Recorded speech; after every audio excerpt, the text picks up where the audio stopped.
जल्दी लेना चाहती हूँ। रविंद्र सिंह, अब पहला तो उन्होंने जो ये बोला अधिकारी को लेकर कि भाई ये तो समाजवादी के टाइम के हैं, कुछ ऐसे अधिकारी अफसर हैं और कुछ तो ऐसे हैं जिनकी मानसिकता ही आप लोगों से मेल खाती है।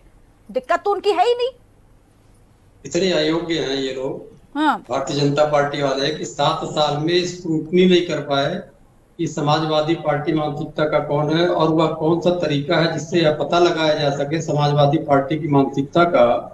तो ये अपनी अयोग्यता को इन्होंने जाहिर कर दिया।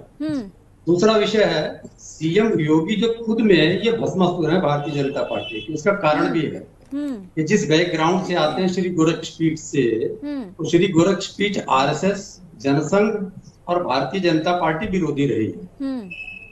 उसने श्री गोरक्षपीठ ने, और या योगी आदित्यनाथ जी की ही बात करते हैं, योगी आदित्यनाथ जी ने शिव प्रताप शुक्ला जो इस समय हिमाचल के राज्यपाल हैं, सूर्य प्रकाश शाही जो इस समय उत्तर प्रदेश में कृषि मंत्री हैं, रमापत राम त्रिपाठी पूर्व प्रदेश अध्यक्ष, इनको हराया है इन्होंने अपनी हिंदू वाणी को लगा के। फिर इनके नेतृत्व में प्रदेश सबसे गरीब हो गया है, सबसे बड़ा। इसमें ये भी बता दीजिए आप।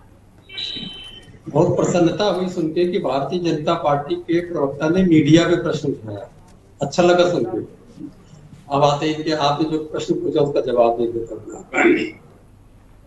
शिवपाल जी हमारे अपने घर में हैं और हमारे ऑफिस में हैं। इसके लिए इनको देखना पड़ेगा। इनके पास जो मीडिया है वहां तक पहुंचती नहीं है क्योंकि वो मीडिया फंडेड है इनके द्वारा।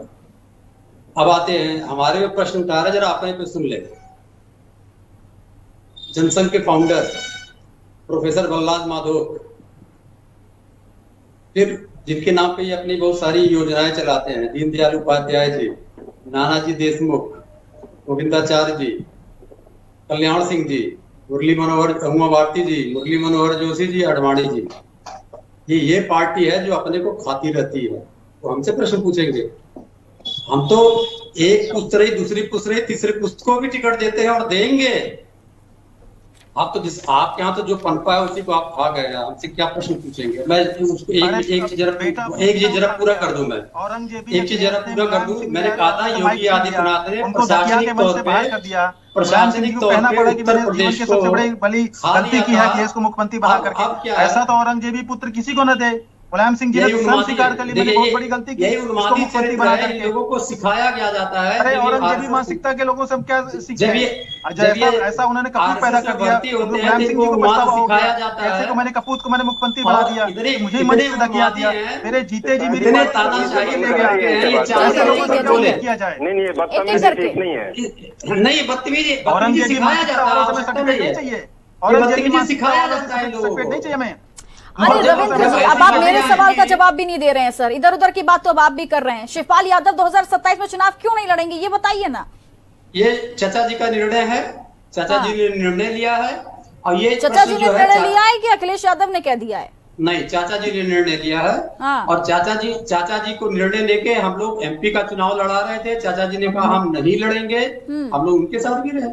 ये कौन सी बात? यूपी से भी हटा दिया आपने, एमपी से नहीं लड़िएगा तो यूपी से भी नहीं लड़िएगा, ऐसा है?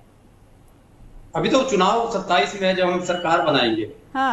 अभी वो बहुत लंबी बात है। और चाचा जी ने कहा है हम लोग कोशिश करेंगे, मनाएंगे, चुनाव लड़ेंगे। हाँ। तो मैं असली बात कर लूं जिसमें असली कर रहा था कि योगी आदित्यनाथ ने प्रशासनिक तौर पे उत्तर प्रदेश को पंगु बना दिया है। और अगर राजनीतिक तौर पे देखा जाए तो 2019 में 17 सीटें हरवा दिया भारतीय जनता पार्टी को। 21 में पंचायत चुनाव हुआ, 30 सीटें हमसे हार गई। 22 के चुनाव में 57 सीटें हरा दिया।